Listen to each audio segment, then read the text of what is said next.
Naturally, one of the most well-known and identifiable emblems of the Pope is the Papal Tiara. However, it should be mentioned that because it is not a liturgical tiara, its use was restricted to non-liturgical ceremonial occasions or papal processions. Although its form was different from what it is today, this headpiece was initially mentioned in history in the early 8th century. Today, we will explore the origins of these crowns, delve into their significance, and examine some of the most beautiful and costly tiaras ever crafted. You will find out the significance of the Papal Tiara, the historical outline of the most famous and elaborate ones, and finally see the tiara that marked the end of the papal coronation. We know you love history and stories of gold and gems, so this one is for you.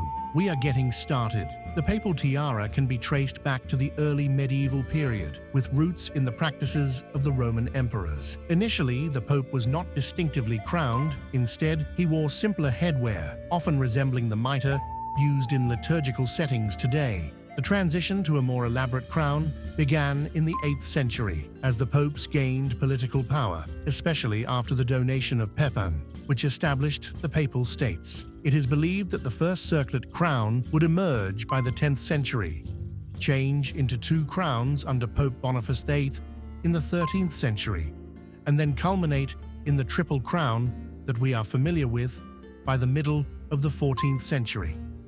This triple crown was meant to represent the Roman pontiff's triple authority as the world's ruler, the father of monarchs, and the earthly vicar of Christ. Nevertheless, the triple crown was also thought to represent the church triumphant, the church militant, and the church suffering in addition to this symbolism, the Pian tiara. In any case, our goal today is not to chronicle the history of the tiara and mitre, but rather to examine examples of noble and exquisite ones, and the particular crown that was given to Pope Pius XI by the Milanese, who unfortunately have gained more notoriety for the less appealing tiara they gave to Pope Paul VI, which many have colloquially dubbed the bullet. This reputation is unjustified though, and perhaps this example will help them restore their reputation in this particular area. After all, if they were in charge of creating one of the most shocking tiaras in modern history, it can also be argued that they were in charge of creating one of the more honorable ones. Despite being beautiful, the Pian tiara's fairly basic design and style of embellishment make it notable for its relative noble simplicity. The tiara, which is made up of 3 golden crowns set on a silver mesh, was given to Pius V in 1922.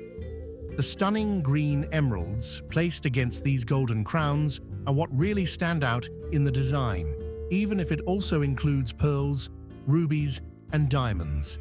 The green enameled leaves that make up the crowns then complement and intensify these emeralds.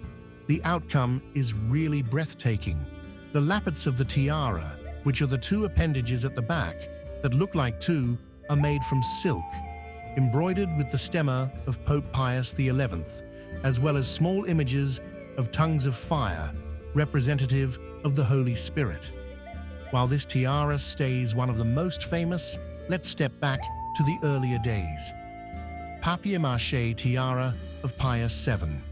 The papal tiara that was created for the coronation of Pope Pius VII, who ruled from 1800 until 1823, is among the most unusual designs that still exist.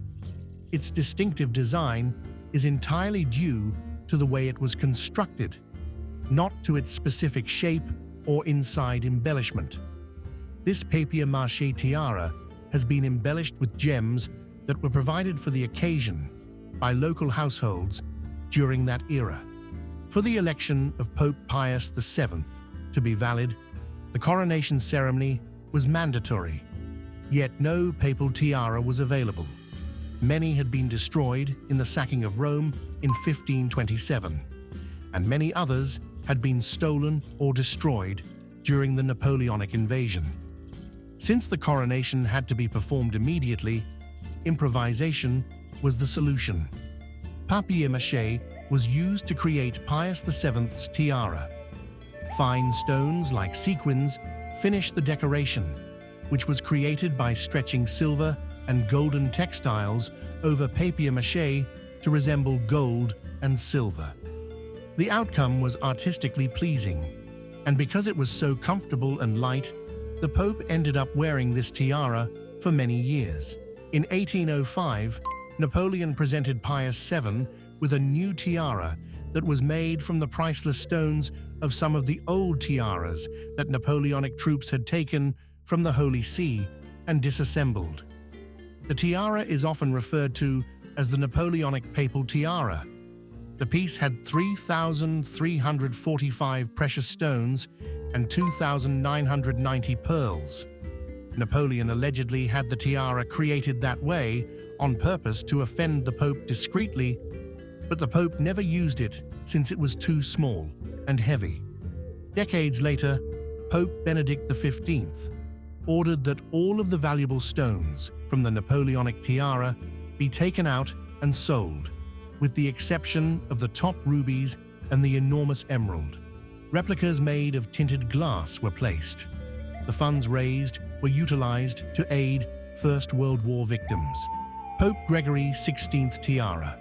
Pope Gregory XVI's papal tiara, which was designed for him in 1834, was arguably one of the most exquisite and thus the most often worn. It should certainly come as no surprise that it was one of the papal tiaras most frequently used by succeeding popes because to its exceptional beauty. Prior to his tenure as pope from 1831 to 1846, Gregory XVI was a Camaldolese monk who was named abbot of the monastery of San Gregorio on Rome's Caelian Hill at the age of 40. The tiara was unique up to the nature of its decoration, which involved 3 crowns containing outstanding large clover shaped in gold, laid with heavy jewels.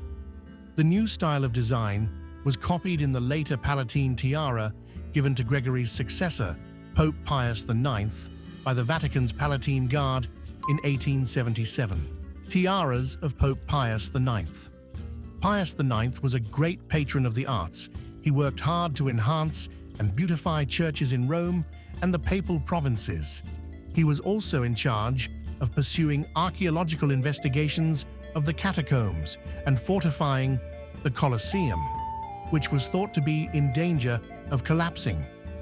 It should not be surprising that he is among the popes with the most tiaras, considering the duration of his reign as Roman pontiff, and the fact that he was the last to govern the Papal States, which would end in 1870.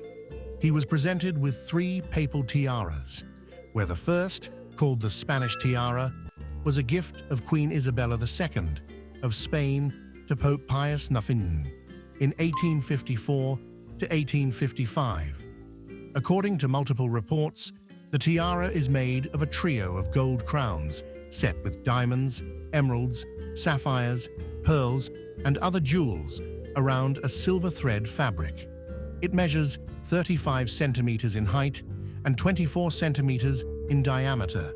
The second one is Belgian tiara. The Pope received this specific tiara in 1871 as a gift from the ladies of King Leopold II of Belgium's royal court.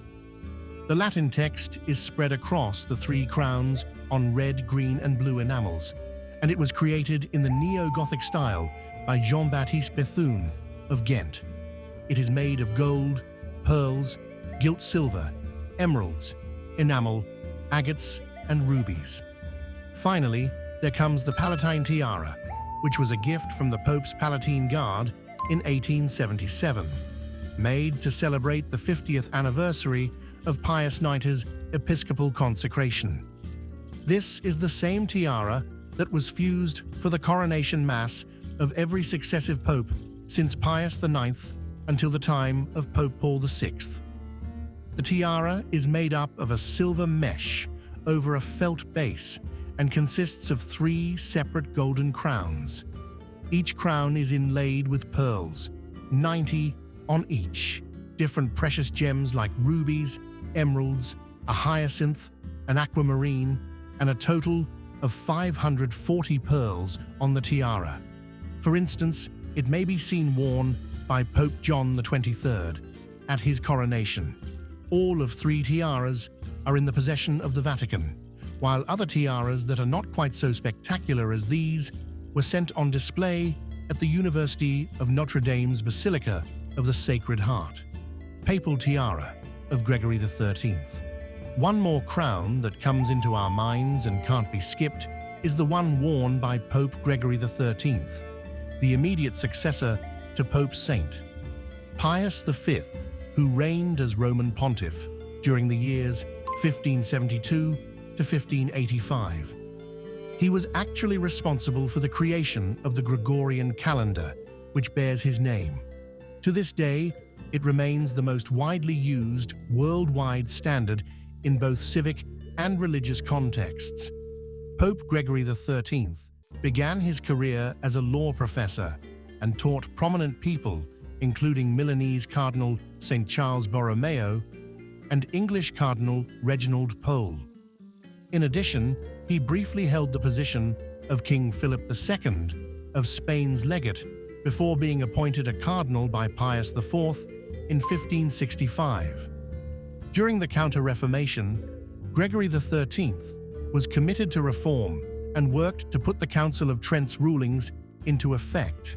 All of this is just to provide some background information on Pope Gregory XIII, which is the focal point of this specific papal tiara. Unfortunately, many of papal crowns were lost, destroyed, or sacked during the Napoleonic occupation of Rome at the very end of the 18th century, making it the oldest papal tiara still in existence. Luckily for us, this one at least made it through. And as you can see, it has a fairly distinctive shape and ornamentation, looking almost like an Easter egg from the imperial family.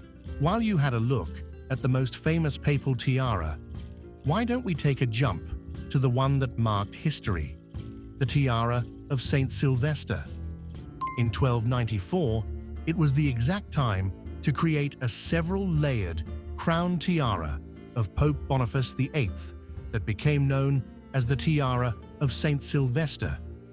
A famous British diplomat, Lord Twining, described that the circlet was heavily embellished with precious stones, and the hood of the regnum was extended during Boniface VIII's pontificate. Toward the end of his pontificate, a second circle was added.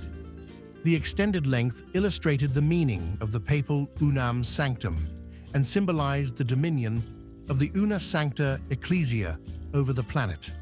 The headpiece, now often called a tiara, was listed as adorned with 48 ruby gems, 72 sapphires, 45 emeralds, countless little rubies and emeralds, and 66 huge pearls in the inventory of 1295, the second year of Boniface's pontificate. There was a huge ruby at the top. Boniface VIII was succeeded in 1303 by Benedict XI, who took the tiara to Perugia. After his death in 1304, there was a period of 11 months before a new pope succeeded. Therefore, the addition of the second and third circlets to the tiara must have occurred between the two inventories in 1295 and 1315. The circlets were embellished with heraldic lilies during this time. 1963, the end of a papal tiara tradition. In 1963, the lengthy papal tiara tradition came to an abrupt end. Pope Paul VI stepped down from this papal throne in St. Peter's Basilica in Vatican City. Peter's Basilica approached the altar and laid his papal tiara on it at the conclusion of the second session of the Second Vatican Council. He took this action to represent the papacy's rejection of worldly glory. The revenues from the sale of the tiara to Catholics in the United States were donated to the poor. In the crypt of the Basilica of the National Shrine of the Immaculate Conception in Washington, D.C., his tiara, the final one ever worn by a pope, is currently on exhibit. Although Paul VI had given up his papal tiara, The plan he left for papal elections still included a papal coronation. When John Paul II was elected, he chose not to wear a papal tiara at all, and instead omitted the customary papal coronation rite. Benedict XVI, Francis, and St. John Paul II all followed John Paul I's example when they took over as Pope a few weeks later. However, there are still instances in which the papal tiara is worn as a pure symbol. The tiaras of the popes encapsulate centuries of spiritual and temporal power, artistic expression, and theological reflection. From the more lavish crowns of the medieval period to the more understated designs of recent popes, these tiaras tell a story of transformation in the papacy. We wonder how you treat the fact of the papal tiara creation. Should popes adorn the head with treasures, or is it an unnecessary act of power? Write down comments below, as we want to hear from you. Don't forget to subscribe and follow our new content.